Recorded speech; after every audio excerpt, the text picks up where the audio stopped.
harsh blare of the emergency alert shatters the stillness of my quarters at 0400 hours, the red warning light pulsing across my ceiling. I'm already awake, lying motionless, listening to the constant low hum of the environmental systems that keep us alive on Erebus-9. Sleep never comes easy here, even after 3 years on this ice world. I roll over and tap my bedside console, squinting as the monitor flickers to life. The mission brief appears, stark against the dark room. Survey team, 5 colonists, missing from base camp at Mount Vostok. 6 hours since their last check-in. I swing my legs over the side of the bed, fully alert now. 6 hours is bad. Very bad. On Erebus-9, that can mean death. I scan the details while pulling on my thermal undersuit. 5 colonists, a scientific survey team studying ice core samples from the glacier caves. Atmospheric readings were stable when they went up, so nothing should have gone wrong. But things always can go wrong on Erebus-9. That's why search and rescue exists. That's why I exist here. 90 minutes later, our team of 4 is aboard a hover skiff, skimming across the vast ice plains toward Mount Vostok. The mountain looms in the distance, its peak lost in swirling clouds the color of bruises. The atmosphere on Erebus-9 might be breathable, but the air at negative 40 degrees will freeze your lungs if you don't wear a respirator to pre-warm it. Martinez pilots, while Kuri checks our equipment. Dr. Wells, our medical officer, sits in silence, mentally preparing for whatever we might find. I've been on 17 search and rescue missions in my time here. Unfortunately, 8 have ended with recoveries, not rescues. I review the mission brief on my datapad and ask what we know about the team. Martinez tells me it's a standard scientific survey, led by Dr. Eliza Smith, a geologist with no relation to the commander. The team includes Walter Park, a glaciologist, Amara Okafor, an environmental tech, Jonas Kim, a security escort, and, she hesitates before saying the last name, Dr. Lucas Webb, a xenobiologist. I look up, surprised. A xenobiologist? There's nothing living on this rock except us and those lichen colonies in the thermal vents. Martinez just shrugs and says colony admin must have its reasons. The skiff's comm unit crackles. Colony Control warns us they're tracking unusual electromagnetic disturbances in our vicinity, source unknown. We should proceed with caution. I exchange glances with Kuri. Electromagnetic disturbances aren't uncommon on Erebus-9. The planet's unusual core generates strange fields, but they're rarely good news for equipment or missing colonists. We reach the base camp at the foot of Mount Vostok by mid-morning. The survey team has left their transport vehicle here, a standard exploration rover powered down and half buried in fresh snow. Inside the rover, everything is in order. No signs of panic or emergency. I scan the mountain face. According to their itinerary, the team had planned to explore the glacier caves and should have been back by 2200 hours yesterday. Kuri asks about tracker signals. I check my datapad. Nothing. Either damaged or something is blocking them. Or they've removed them. In 3 years, we've had 2 incidents of colonists deliberately disabling their trackers. Both have been complicated. I order everyone to gear up with full cold weather equipment, respirators, and climbing gear. We'll follow their planned route. As we prepare, I notice Martinez standing still, looking up at the mountain. When I ask what's wrong, she tells me to listen. I stop moving and hear nothing. Beyond the quiet hiss of my respirator and the faint whine of our equipment, there's absolute silence. No wind. It's never this still here. Martinez is right. The mountain pass is notorious for its howling winds. The absolute silence feels wrong. Unnatural. I urge us to move, unable to shake a growing sense of unease. The sooner we find them, the sooner we can leave. The The climb is easier than expected without the usual winds, but the silence makes it eerie. Our footsteps crunch in the snow, each sound seeming to echo much farther than it should. The entrance to the glacier caves is a dark gash in the white mountainside, like a wound. Kuri observes that their path leads straight in, with no signs of distress or deviation. I switch on my headlamp and step into the cave. The walls are smooth ice, reflecting our lights in strange, fractured patterns. The air inside is marginally warmer than outside, but still well below freezing. I warn everyone to stay close, as these caves can be labyrinthine. We advance slowly, following boot prints in the thin layer of frost covering the ice floor. The cave descends gradually, twisting deeper into the mountain. After about half a kilometer, the passage widens into a larger chamber, and there we find their camp. 5 cold-weather tents arranged in a semicircle, equipment neatly placed, sample containers stacked and labeled. A portable heater stands in the center, powered down. Everything is meticulously organized, except for one tent. It has been cut open from the inside, the synthetic fabric slashed in jagged lines. The hairs on the back of my neck stand up. I order everyone to check the other tents, my voice sounding strange in the cave's acoustics. What we find makes no sense. 4 tents are completely empty. No sleeping bags, no personal items, nothing to indicate they have ever been used. The slashed tent contains 5 respirators, all in perfect working condition, neatly arranged in a circle. Wells whispers, wondering why they would leave their respirators. They couldn't survive outside without them.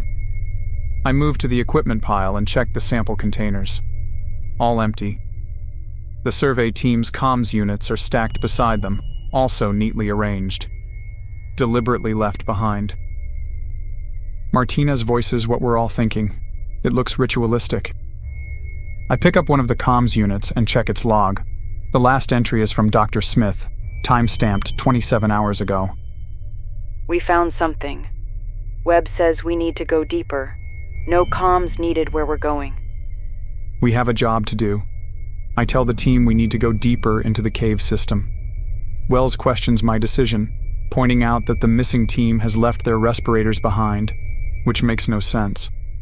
Nothing about this makes sense, I reply. But they're colonists. Our people. We need to find them. The passage beyond the chamber narrows and descends steeply. The boot prints continue, now joined by what looks like drag marks in places. No blood, though. No signs of struggle. Just 5 sets of prints and smooth lines in the frost where something heavy has been pulled.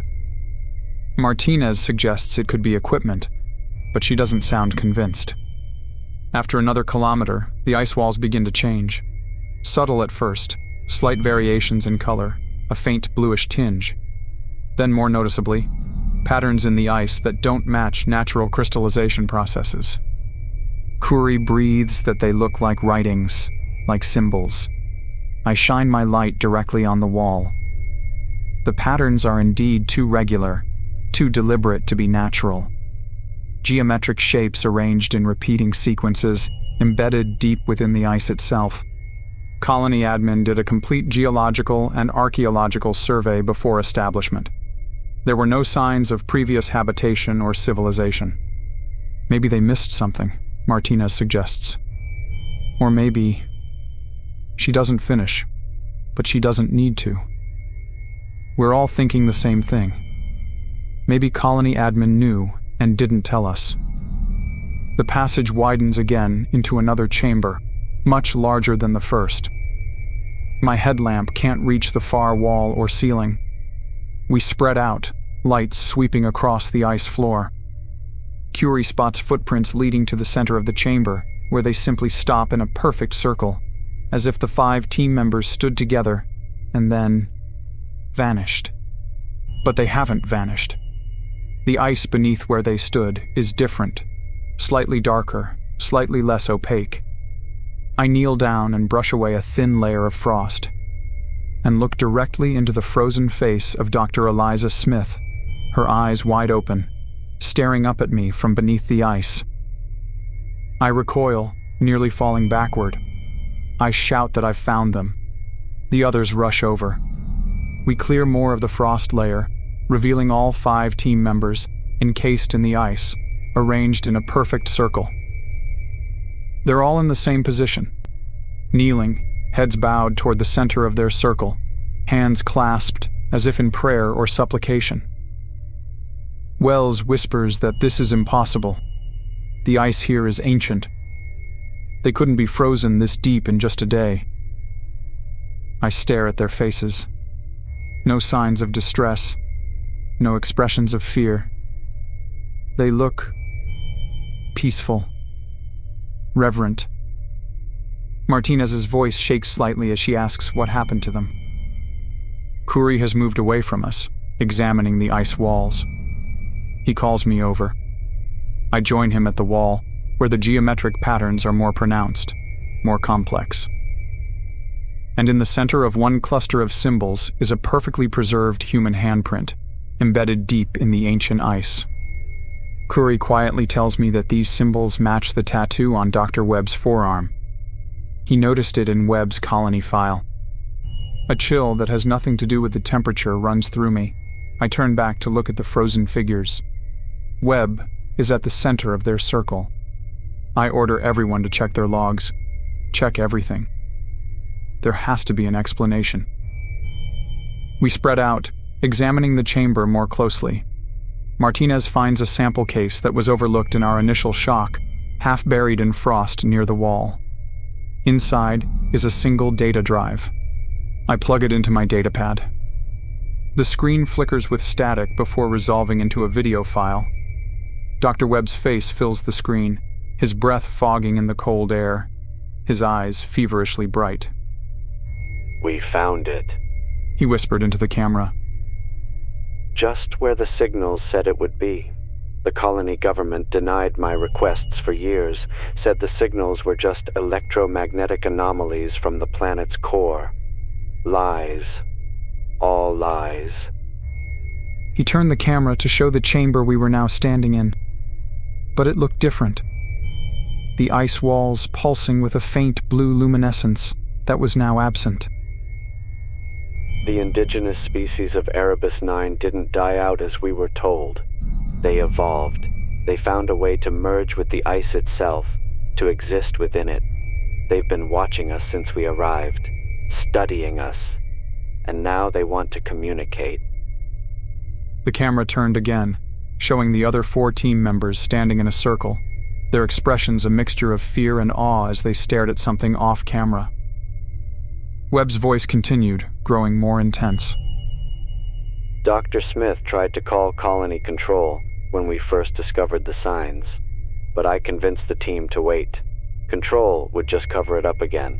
This discovery belongs to all humanity, not just to the corporation that owns this colony.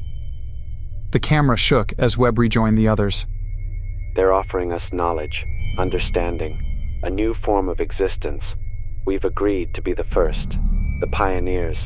When you find this, know that we went willingly. Know that... The video cuts to static, then black. Silence fills the chamber as we look at each other, then at the figures frozen in the ice. Wells finally breaks the silence, saying we need to report this right now. I look around the chamber and ask what we should report. That 5 colonists somehow managed to freeze themselves into ancient ice? That a xenobiologist with conspiracy theories claimed the planet was inhabited by ice beings? Martinez argues that I've seen the video. Something happened here. I counter that we saw a man who was clearly unstable. But even to my own ears, the explanation sounds hollow. Kuri has moved to the center of the chamber and is staring down at the frozen figures. He asks why they cut their tent from the inside, why they arranged their respirators in a circle, why they came here at all.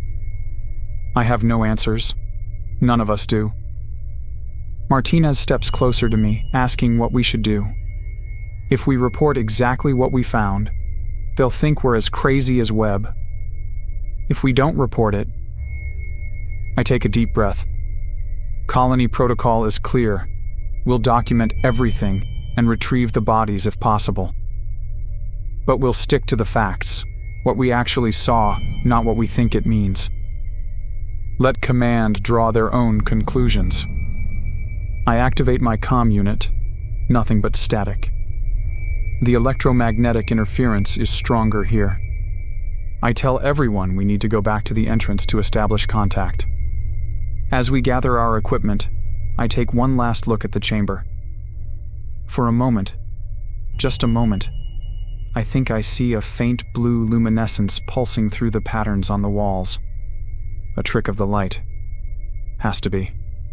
Martinez calls from the passage, asking if I'm coming. I reply that I am, and turn away from the frozen figures. But as we make our way back through the twisting ice passages, I can't shake the feeling that something is following us. Something that moves within the ice itself, watching with patient, ancient eyes. Something that has been here long before us, and will remain long after we're gone.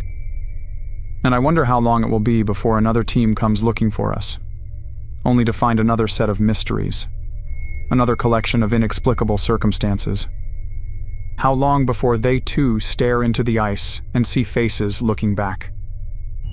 We make it back to colony headquarters 17 hours later. I file my report exactly as protocol demands, detailed, factual, stripped of speculation. The bodies of the survey team cannot be recovered, I write, due to the depth of ice encasement and structural instability of the cave system. 3 days later, Mount Vostok is declared a restricted zone due to geological instability. All records of our recovery mission are classified.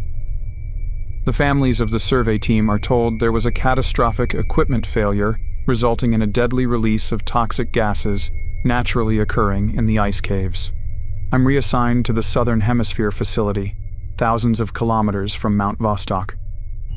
The others from my team are similarly dispersed to different departments, different regions. But sometimes at night, I still wake up feeling cold, no matter how high I set the temperature in my quarters. And sometimes, when I look at my reflection in the mirror, I could swear I see faint geometric patterns forming on my skin, only to disappear when I look more closely. And I wonder what Dr. Webb meant by the first. The first of what? And how many more will follow? Because one thing is certain on Erebus-9. When people go missing, someone is always sent to find them. I just wonder who will come looking when it's my turn to disappear.